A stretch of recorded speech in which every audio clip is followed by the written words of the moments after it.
KF-21 보라매의 폴란드 비행 소식이 전해지면서 인도네시아에서 큰 논란이 발생했다. 특히 KF-21 개발 과정에서 인도네시아의 분담금 문제와 기술 이전 요청이 얽히면서 한동안 양국 관계가 불안정한 모습을 보였다. 인도네시아는 KF-21 공동 개발국임에도 불구하고 지속적으로 분담금을 미납해왔으며 이에 따라 한국과의 신뢰 관계가 약화되었다. KF-21 개발 초기 인도네시아 기술진 일부가 핵심 설계 자료를 자국 연구소로 빼내려 했던 정황이 포착된 적이 있었다.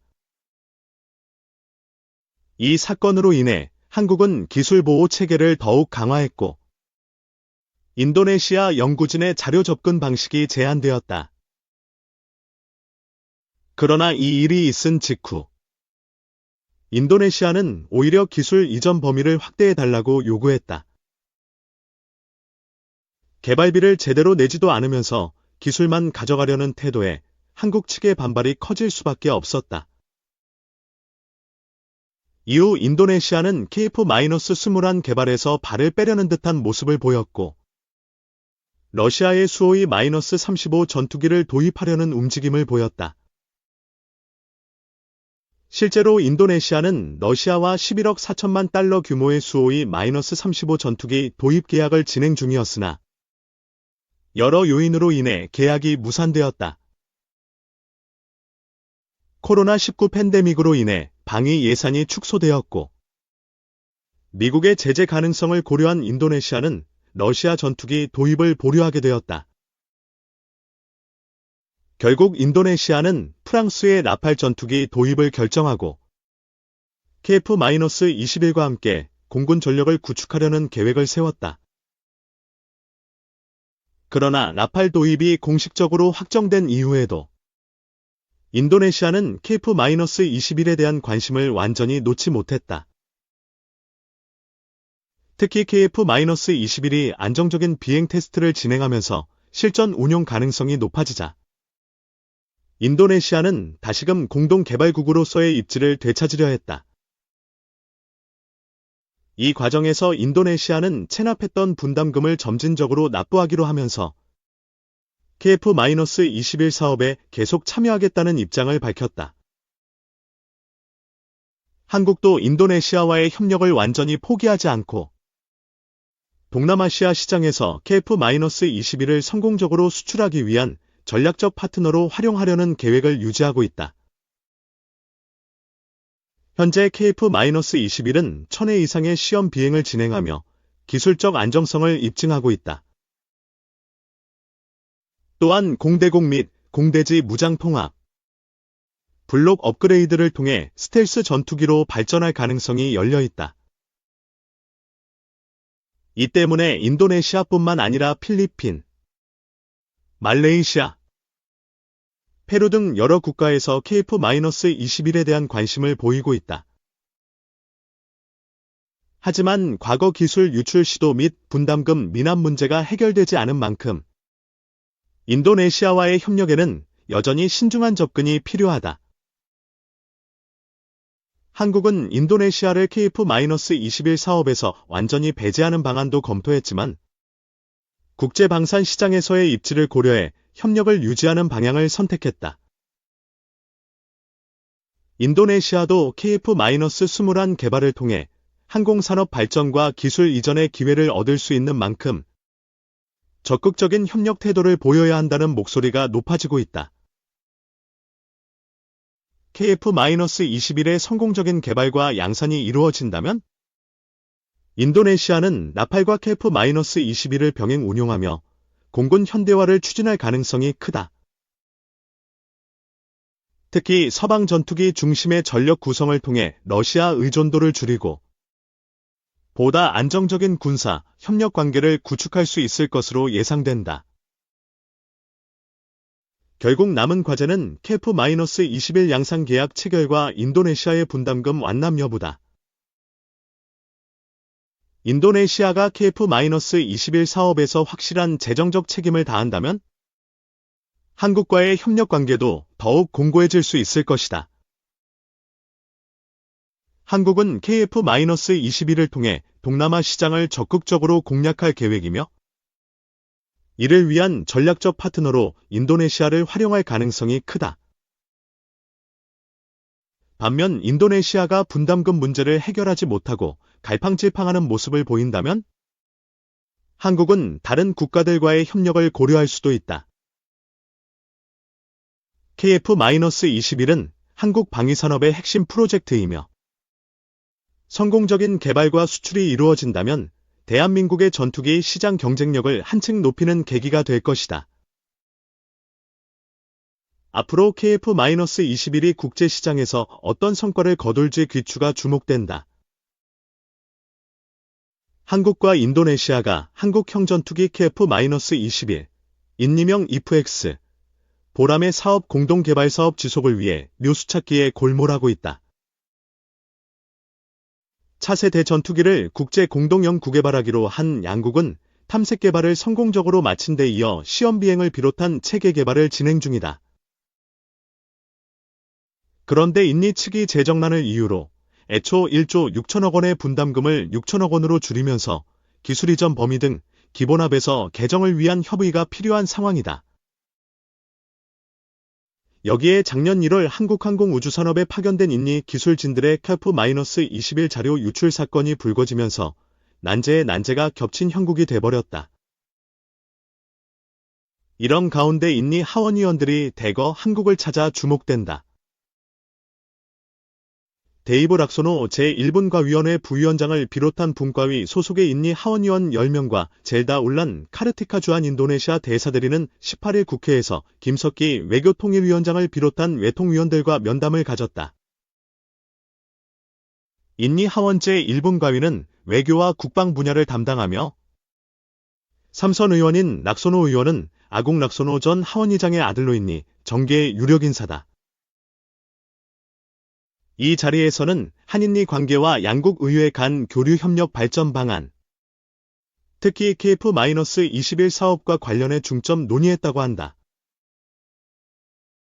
그동안 인니는 자국 기술진 5명의 KF-21 자료 유출 수사가 장기화되는 데 대해 불만을 내비치며 이 문제가 해결돼야 KF-21 공동개발 사업을 지속할 수 있다는 입장을 보여왔다. 이와 관련 인니 측은 작년 9월 방위사업청에 기술진의 혐의가 해소된 뒤에야 기본합에서 개정 협의가 가능하다는 내용의 공식 서한을 보내왔다. 특히 최근에는 세계 최대 이슬람 국가인 인니의 라마단 기간을 앞두고 출국 정지 상태로 수사를 받고 있는 자국 기술진 5명의 일시 귀국을 요청하기도 했다. 방위사업청의 의뢰로 수사에 나선 경남경찰청은 작년 12월 수사를 종결하고 검찰에 송치했으나 검찰이 보완 수사를 요구하며 돌려보내 추가 수사가 진행 중이다. 현재까지 인니 기술진들이 무단 반출을 시도하다 적발된 이동식저 장장치에는 KF-21 관련 민감한 자료는 포함되지 않은 것으로 알려졌다. 이들의 모니터 촬영 사진 등도 해외에 요청하면 받을 수 있던 자료로 절차상 문제가 있었을 뿐 기밀사안은 없는 것으로 전해졌다. 다만 분담금 축소와 유출 사건이 맞물리면서 인니에 대한 국민 감정이 악화됐다는 점이 문제다. 정부 소식통은 수사 과정에서 기밀 등 민감한 자료 유출은 확인되지 않은 것으로 알고 있지만 여론을 고려할 수밖에 없다며 실무급 협의가 진행 중인 인니와 KF-21 사업 협력 지속을 위해 다양한 방안을 검토하고 있다고 말했다. 인니가 세계가 주목하게 된 K방산의 사실상 첫 고객으로 오늘날 K방산의 본인이자 2011년 국가정보원의 인니 특사단 호텔 잠입 사건에도 불구하고 별 문제를 삼지 않았다는 점 등을 고려해 대승적 차원의 판단이 필요하다는 지적도 있다. 락소노 의원과 면담에 참석한 유용원 국민이임 의원은 긴니는 우리나라 항공기 수출의 첫 고객이자 K방산 최우수 고객으로 기본훈련기 KT-1, 고등훈련기 T-50, 잠수함까지 구매했다며 면담에서는 인니가 KF-21 사업 파트너로서 양국 간 윈윈 프로젝트를 성공적으로 수행하고 있다는 점과 양국 간 방산협력의 중요성을 강조했다고 밝혔다.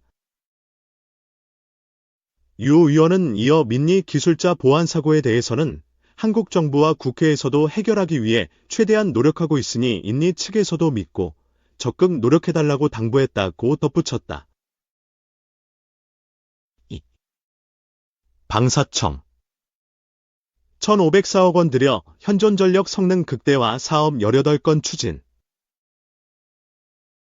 방위사업청, 이하방사청은 2025년 현존전력 성능 극대화 사업 18건을 추진하기 위해 국방기술품질원, 이하기품원, 국방신속획득기술연구원, 이하신속원, 과 업무 위탁 협약을 체결했다고 19일 밝혔다. 현존 전력 성능 극대화 사업은 운용 중인 무기체계의 개선 필요성에 대한 현장의 목소리를 반영해 장비의 성능 품질 운용성 등을 신속하게 개선하는 제도이다. 방사청은 2023년부터 현존 전력 성능 극대화 사업의 효율성 제고와 안정적인 사업 수행을 위해 기품원과 신속원을 사업관리 전문기관으로 지정하고 사업관리 업무를 위탁하고 있다. 이번 업무 협약으로 기품원 10건, 신속원 8건의 사업을 지정해 사업관리를 위탁하게 되며 기관별 사업계획 수립 후 상반기 내 입찰 공고를 통해 신속히 사업을 추진할 계획이다.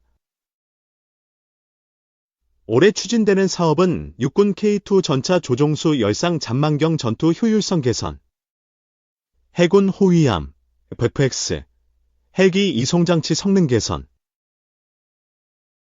공군 KMD, 한국형 미사일 방어, 작전센터 소프트웨어 기능 개선, 육군 해병대 대포병 레이더 발전기 개조 개발 등 총 18건이며 예산은 총 1,504억 원이다.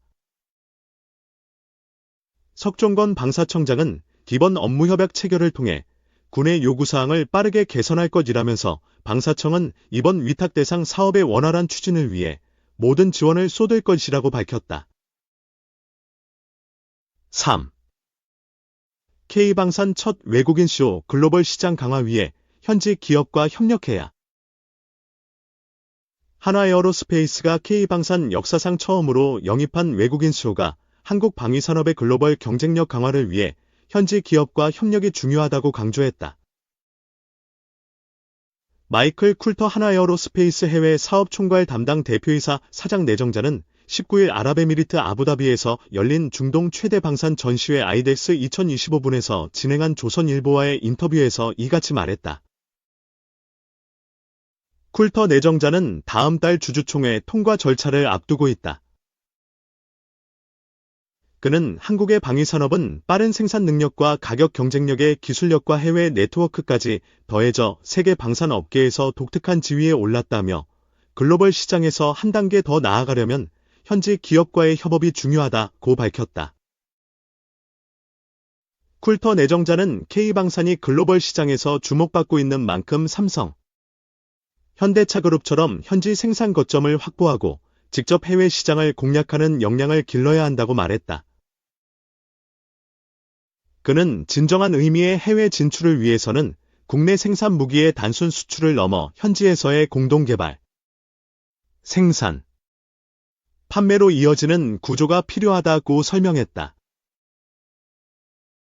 쿨터 내정자는 이런 전략의 대표 사례로 한화의 레드백 장갑차 사업을 꼽았다.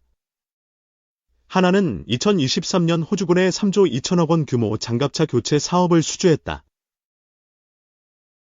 미국, 영국, 독일 등 전통 방산 강국을 제치고 따낸 이 사업은 국내 방산 기업이 주도해 수출형 제품을 개발하고 공급한 첫 사례다. 지난해 하반기부터는 호주 현지 생산도 시작했다.